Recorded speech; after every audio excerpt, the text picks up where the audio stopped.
Rendering Ranger R2 is a Japanese exclusive Super Nintendo game that costs upwards of $2,000 to $3,000. And I want to figure out why someone would pay so much for an old video game.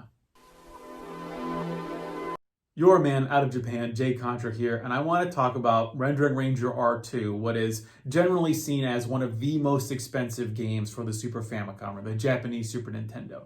And I want to sort of expose why I think someone would pay upwards of anywhere from, on the low end, $2,000 for a complete copy, to, for a pristine condition copy, can go anywhere from $2,500 to $3,000. And I don't think it's just the gameplay as why someone would pay so much for the game. Rather, I think there are some things to the background of the game that we can get into that is the reason why it truly demands such a high price. But first I want to get into what the game actually is. Because when you play it, you're probably thinking, oh, this is a pretty good game, but it doesn't really approach the level of a $3,000 video game. Maybe it made sense to pay $100 when it first came out, because that was the going rate for Super Nintendo games at the time in Japan. But to see it balloon to $3,000 is a bit of an ask. So let's just talk about the game itself. Rendering Ranger R2 is, I think, best described as a shooter, although it's almost two games in one. The game starts out as an action platformer, very much in the vein of Contra, where you're just a guy, you've got a shot that once you upgrade it actually is pretty much just the spread shot. You've also got like a focused laser shot, and you end up getting another couple of shots later in the game. But you basically just walk around, or run around, and shoot at the enemies, blow them up, get to the boss, and finish the level. And then you actually get to what is a horizontally scrolling shooter. And that is apparently what the game was actually just supposed to be exclusively, but then someone decided that no, it actually needs to include action platforming along with the scrolling shooter to make it more interesting. The game was originally released on November 17th, 1995, and it definitely feels like sort of a mature Super Nintendo game that is very fast, very fun, and I would really recommend playing it if you can find it perhaps through other means. I don't think I would necessarily suggest paying $700 for a loose cartridge or $2,000 for the complete item, unless that's something you can afford. I do think that the game's high quality is a reason that someone would pay at least a little chunk of change in order to get it. I do think that a game's playability does affect the price. But there are plenty of games that are as good, if not better, than Rendering Ranger R2 that are much cheaper. So I don't believe it's just the gameplay alone as to why this game commands such a high price. I think an even bigger reason is the fact that Rendering Ranger R2 has a crazy development story behind it, and it also comes from what is essentially a very obscure European developer. Rendering Ranger R2 was developed by a company called Rainbow Arts, which was founded in 1984 and is based in Germany.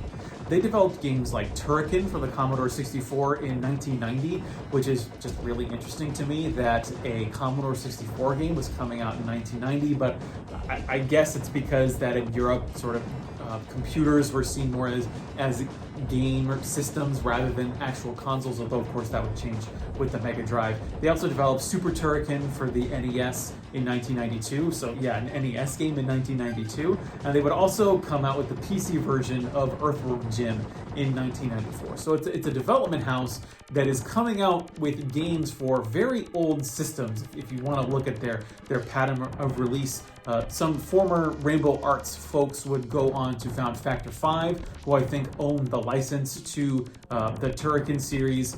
And the interesting thing to me also is that Rainbow Arts no longer exists. So that's the thing about Rendering Ranger R2, is that who even knows who owns the intellectual property to it, because the studio, Rainbow Arts, ended up being bought out by THQ, and THQ also no longer exists. So while we know where the Turrican series, where that intellectual property lies, the Rendering Ranger R2 intellectual property, who knows who actually owns that? So it's very unlikely that we're ever going to get a digital re-release or any kind of physical re-release, as amazing as that would be. I think another explanation for how expensive it can be is that also the publisher. It wasn't just the developer that was obscure, but the publisher was quite obscure as well, at least in terms of from an American perspective and especially from a Japanese perspective. The publisher of Rendering Ranger R2 in Japan was Virgin Interactive Entertainment. And it's also a miracle that this game was even published at all, because when this game was shopped around for being published either in America or Europe, nobody seemed to want to publish a Super Nintendo game in 1995, considering that everyone was moving on to the PlayStation and the Sega Saturn. The N64 was coming quite soon. There were a bunch of Super Nintendo games that were coming out. However, a Super Nintendo game coming out from a small developer was highly unlikely. And so the only way that this actually ended up getting published, despite being a European developer, was for a limited Japanese release, where I've seen numbers range from anywhere to only 5,000 to 10,000 copies of this game were ever released. Looking at Virgin Interactive Entertainment itself, their business model was really interesting, because they would take Japanese developed games and then release them in Europe, and then they would also occasionally take European games and then release them in Japan. They released games like The Mask for the Super Famicom in Japan, Lone Soldier, and they would also release Japanese games like Street Fighter Alpha 3, Giga Wing, and Resident Evil 3, all Capcom games. They were responsible for publishing these Capcom games for the Dreamcast in Europe. Virgin Interactive Entertainment also no longer exists, and they might be owned by Interplay, so I don't know if owning the publishing rights these days to Rendering Ranger R2 would make a difference, or perhaps those rights have even expired. But I think it just adds further to the idea that here is a game that is really amazing and was published by a very obscure developer and publisher, which I think contributes to the overall mystique of the game. Not only the fact that it was a European developed game that was released exclusively in Japan, which is extremely rare.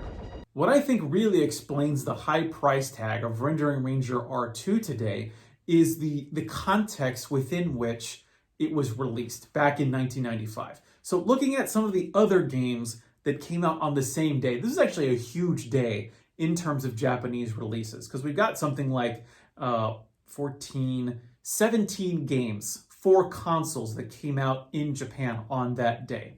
Looking at the PlayStation, think also about the time that this was released. This was released, the PlayStation had been out for a year, so had the Sega Saturn. The Super Nintendo was not necessarily on its last legs, but was definitely just kind of biding its time before the N64 came out. If you were walking into a Japanese video game store on November 17th, 1995, you would have found 3 new games for the PlayStation. A shogi game and a couple of other games that aren't really worth mentioning. But then when you look at the Sega Saturn, that's, I think, where things get really interesting. You had the Japanese release of Rayman that came out, which is ultra colorful action platforming that is very difficult in the same vein as Rendering Ranger, but I think here is the next generation of platforming, where Rendering Ranger sort of represents the apex of a previous generation of action platformers. You also get you got another shogi game, and then you have 2 baffling releases. So you had the Virtua Fighter CG Portrait Series Volume 3 and Volume 4. Now, the Portrait series was, I don't know if it was a part of Sega's hubris or what, but it is essentially a slideshow with J-Rock going on playing in the background of like 3D renders of Virtua Fighter characters just sort of living their life. And they put that on a disc and they sold it to people. That is just how big 3D was back in 1995, that people would actually pay cash money in order to have 3D renders of their favorite characters and just watch them on their TV. That is how big the transition was from 2D to 3D. Then we get to the Super Famicom, which had 7 games come out on that day. It was a very crowded field, and when you look at it, you got a couple of soccer games. You've got you have the Japanese release of Star Trek: The Next Generation Futures Past, which was developed by Spectrum Holobyte. Then you have Rendering Ranger, which is this action platformer that I think if you were going to buy any one game that day, it would probably be Rendering Ranger. But then up against Rayman and these Virtua Fighter games that had come out, it's really difficult to say what the Japanese populace would have gone for on that specific day. But then I think when you pull out a little bit and you look at that specific November, the big holiday game for that period was Donkey Kong Country 2 Diddy's Kong Quest, which is really sort of, I guess, actually the ultimate enemy of Rendering Ranger R2, because they're doing very similar things where they're taking those 3D renders and then they're turning them into 2D form. But Donkey Kong Country 2 was so much more wildly popular that I think if you were going to go up to someone and say, if you wanted to play an action platformer, which one are you going to play? People are going to end up going with Diddy's Kong Quest, which, yes, it's difficult. It's a Donkey Kong Country game, which sort of popular opinion has, I think, recently soured against the Donkey Kong Country games. I really liked it and I thought it was fun. The price for Rendering Ranger R2 is pretty variable and especially depends on condition. You can go to eBay right now and you can find a copy, a complete copy, for about $2,000, which is generally what it goes for in Japan. But you can also find a pristine copy for about 300,000 yen, and that actually doesn't include tax. So overall, it could be anywhere from $2,900 to $3,100, depending on the day. And you also can find a loose cartridge going for about $700.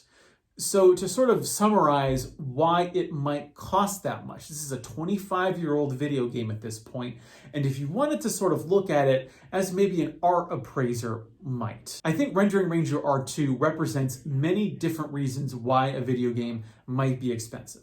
The first one is actually good gameplay. Although the thing is that there are plenty of good games that only cost anywhere from $5 to $20 for a loose cartridge, not $700 for the loose cartridge.